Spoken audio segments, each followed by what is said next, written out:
know this much is true. I know this much is true. Hey guys, back again with another video. Today we're just going to do like an out-of-the-box overview look at the new True Catalyst 9X3 pad. I'm pretty excited about this. I've been wanting to get my hands on these for a while to try them out, as I have a feeling these are going to be something I like, just based on the features and the design of it. But so that's really what we're going to look at today, is just the features and the designs. I haven't used them yet. In a future video, after I've used them for a while, I will do a review on them. So just because it can be a little confusing with the model number on these. So the 9X3 is their top level retail pad. So they also have a 7X3, and that's like their senior lower level. The 9X3 is their pro for retail. Now what they've done now is they've outsourced their retail pro line overseas, which in previous models the retail pro was North American made, but now, you know, cost cutting, I don't know, maybe trying to crank pads out faster, whatever reasons they want to say, the retail is now an overseas pad, the pro, even though it is their pro level. Now if you get the custom, which is the PX3 I believe it's called, that is North American made. So if you order custom, that is North American. But if you're just getting a stock off the shelf retail and it's the 9X3, while that is their pro level retail pad, just know it is an overseas made pad. To me, that's not a huge deal. Obviously, I would prefer North American, all things being equal, but I've owned plenty of gear that was made overseas, and you know, I didn't think it was a big deal. I didn't see any huge difference in quality or durability for the most part. So whatever, that wouldn't be like a deal breaker for me, but just wanted to clear that up in case some of you weren't aware of that, or whatever, you were kind of confused with the different model designations of the pad. So this is a continuation of their 12 line. Started with the 12.1, 12.2, and now this pad. And you can, you know, I've used the 12.1 and 12.2, so it's one of the reasons also I wanted to try this, is that I've been using all the iterations so far. I wanted to see how the pad is evolving and whatever. And you can really see how that has happened with the 12.1, for instance. I thought that was kind of an out-of-date pad. Not that it was terrible, but it was just a little outdated. And it was their Lefebvre's first pad with their split from CCM. And it was really just another CCM E-Flex pad, just branded under the Lefebvre name. The 12.2 was the first time they really kind of redesigned it, and it seemed like a newer pad. However, to me, it still felt a little, I don't know, clunky, not quite up to modern spec that I would have liked. I mean, it was a little bit more of a modern pad, but ultimately, I just wasn't super impressed with it. Like, it was well built and everything. I just wasn't that great for me personally. But with this one, some of the features and whatever designed this, I really like. And if you go back and see, I did a video on a set of Bobrovsky leg pads I had. The Bobrovsky pads were sort of a mix of the 20.2, 12.2, and they were one of the first pads to have this thigh rise design. So just based on my experience with that, I had a feeling I would like this line of pad, which is why I was really excited to use it. So talking about some of the things just that is very obvious as soon as I got these pads, they do feel a little lighter. I mean, it's hard, you know, I'm just kind of going by memory now. I don't have the 12.2s to compare at the same time, but I don't know, they feel a little lighter. And I mean, it is definitely looks more streamlined of a pad than some of their previous models, so that goes with that. Obviously, if it's more streamlined, it should be lighter. So there's just less of that, you know, kind of clunkiness, like I said, and, you know, thinner pad, which especially up at the top of the thigh rise is something I really like, especially if we're talking about something that's stiff and more straight. And this is definitely a stiff pad. This is not bending. The little bit of bend you see is really coming from this brake slightly, but even then, it's not doing much because you have these two sections, the calf landing and the knee landing, touching each other. So if anything, there's a little more flex going the other way. Kind of hard for me to do it just holding the pad, but there's a little more flex going this way, but going that way, hardly anything. And like I said, the little bit it's from the brake. So if you get like a pad with no brake, there's gonna be like no flex. This is almost on par with if you watch my Optic 3 video, and I had a little YouTube short where I was doing like push-ups on the Optic 3 just to show how stiff it is. This is pretty much on par with that. Like, that's just the way the gear is these days. Like, everyone's trying to go as stiff as possible, and these are definitely stiff. And they've achieved that despite having probably one of the thinnest thigh rise sections out. So they were still able to have a really stiff, rigid thigh rise despite that. So yeah, you got a nice thin profile on the pad. Like I said, the weight, it's not like the lightest pad, but the weight feels pretty good. It doesn't feel heavy or anything out of the box, just picking it up. As I've already mentioned, this is their first retail pad that's had this thinned out thigh rise, which really helps when you're in your stance and the two pads are kind of touching and integrating with each other. The thinner the thigh rise is, the easier the two pads kind of integrate with each other, doing various movements on the ice. The boot on this is pretty soft. This is probably one of the softest just retail stock boots I've come across. I really like a soft boot, so to me, I really like that on this pad. And like, this is a complete stock pad. Again, I just want to reiterate that. So this is, you order from like Goalie Monkey, you go to a store and they have it. You're going to get it in this spec. Obviously with True, you can order custom and you can change a lot of stuff up or whatever. So this is just this pad is exactly what you're going to get if you get a stock pad. So again, comes stock with that soft boot, which is pretty soft for, like I said, for a stock pad. I mean, my Vaughns have a softer boot, but those are a custom pad that I got for myself. Let's look at the strapping. It did have an outer knee flap that I've already removed because I do not strap the knee elastic across. I strap it down to the calf, but it comes with this that's removable, or you can keep it on if you like to put it across. The knee landing is pretty much the same that I've seen in past versions of the pad. That really hasn't changed. And a lot of companies now are going with an integrated knee block. That's not the case with this. It's not integrated, so it does have a little bit of play. But for a knee wing that's not integrated into the pad, it's not bad. It's not. I've definitely felt a lot more like floppy, loose knee landing knee wings than what this is. So it still has pretty good structure and stiffness to it, even though it's not an integrated knee wing. So like I said, you got this knee strap, and then you got this other strap that comes out of the knee. This is removable. If you unvelcro this front part, it's just velcroed into there. You can adjust it or you can remove it altogether. For right now, I still have it on, but I feel like I'm probably going to just take it off because for me, I don't feel like it's really necessary. And this whole area that it attaches in is very busy with the knee strap. You got a couple other straps I haven't even gotten to yet in there that kind of are all in the same area. So there's like a little bit of a redundancy for me with this, and it's just really busy in this area. And I don't think for me it's going to really accomplish what it's meant to. So the purpose of having something like this, and if you've seen my Vaughn pads, I order a leather strap at the knee wing that goes across. One thing is, if you have a very loose knee wing, it kind of helps hold it in more instead of just coming way out.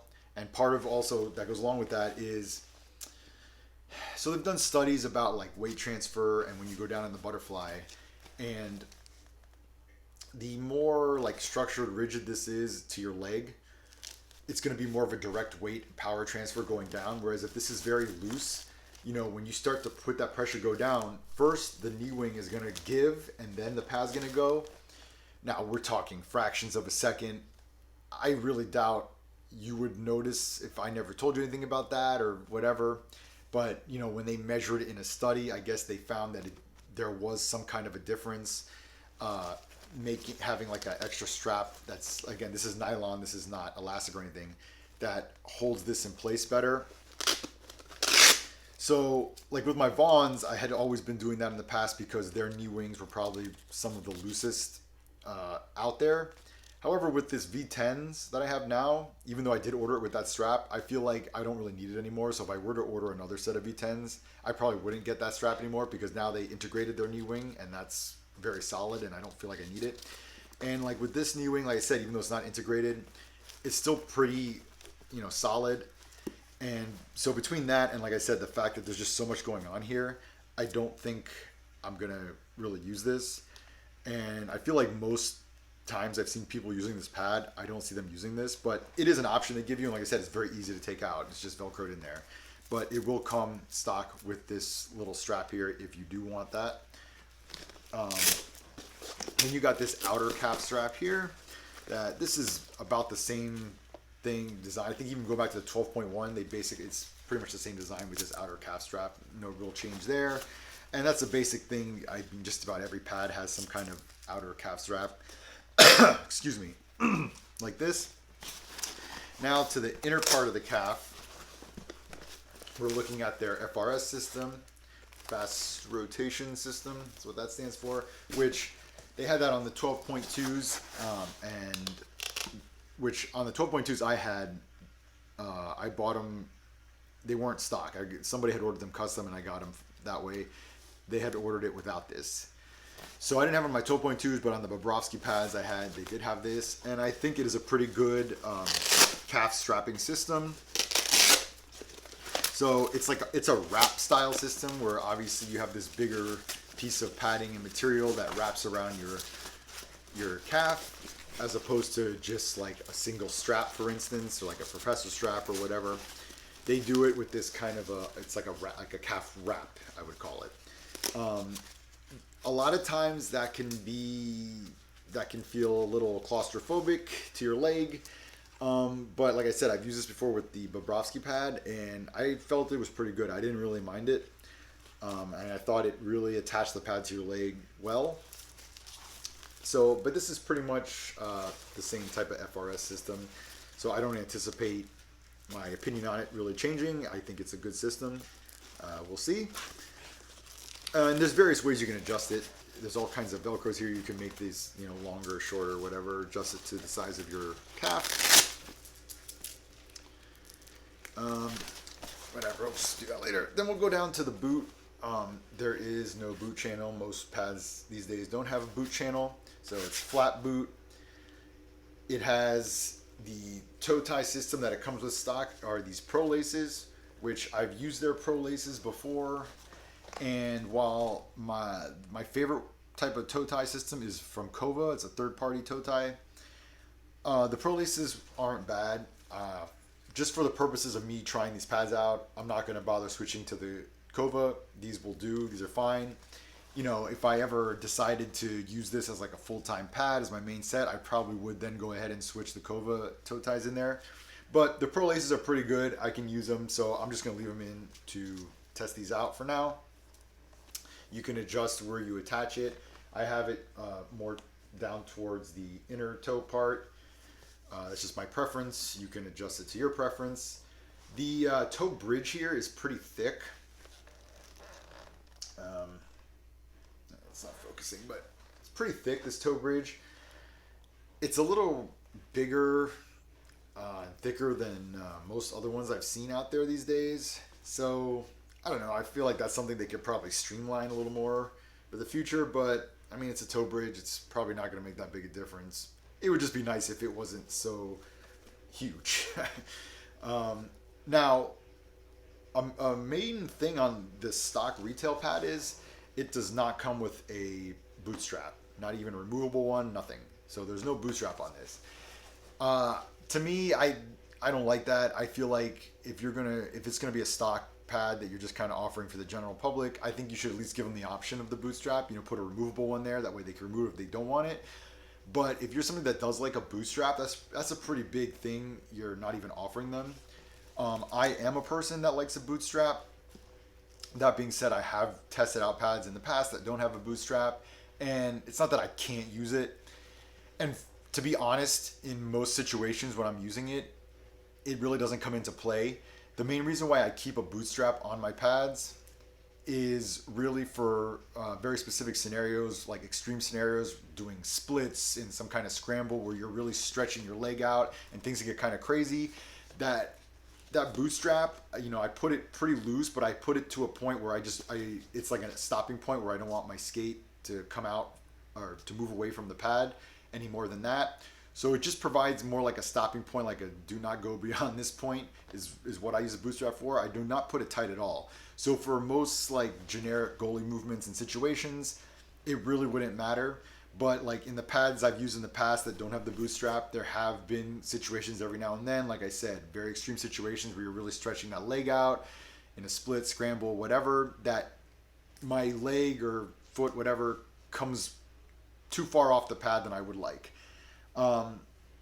So yeah, I mean, it's going to be fine just to test these out. But if I was going custom, I would add the bootstrap on this personally. And it's just something to note if you are somebody that just really likes the bootstrap and can't live without one. If you're going to get a stock pad of this from somewhere, you're not going to be able to have the bootstrap. So like I said, I would prefer if they gave you that option, because I mean, I understand most people these days, I don't know, maybe not most, but I feel like a lot of people aren't using bootstrap these days anymore. It's kind of an older thing. But if you are somebody that does like it, it just sucks that you don't even have that option. It's not, there's no removal whenever. Like most stock pads, at least, I feel like are at least still giving you that removable option. But I know, like, just in general, goalies are getting away from the bootstrap. But I would like to have seen that. So that's the strapping. Another thing that you're going to find stock on this is it comes with their, what do they call it now? Their Quick Glide material. It's their proprietary sliding material from True.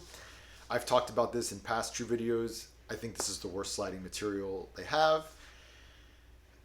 The only reason why I have the pad with it is because this is just stock and it comes with it. If I were to order custom, I found using True that their best sliding material is they call it carbone or something. It's their weave material, basically. That is their best sliding material. That's what was on my Bobrovsky pads, and I thought those pads slid the best of any True pads I've ever tried. So, but if you're just going to go with a stock pad, you're going to have to use this sliding material.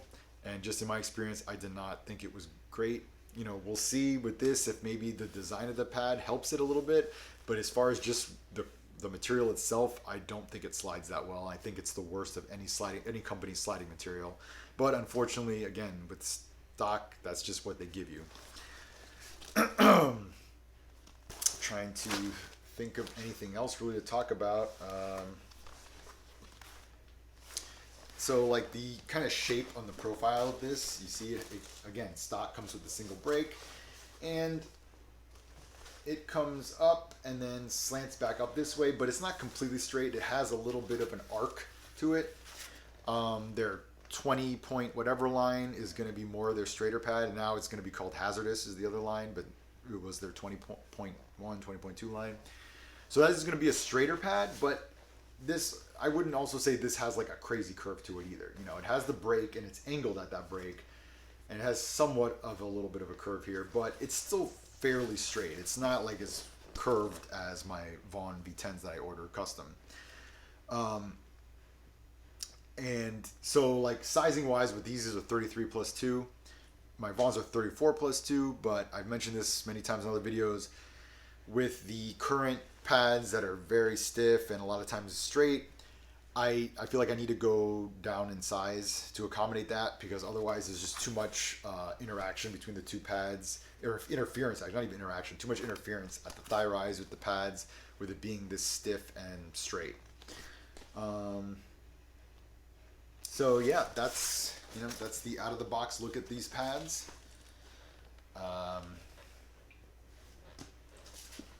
I I don't know what else really there is to go over as far as just kind of out of the box and the specs on them. But if you have any questions, leave a comment. I'll be happy to answer. Otherwise, I'm going to be testing these out, and I will be doing a review video, so keep a lookout for that. But other than that, that's the end of this one, and I'll see you guys in the next one.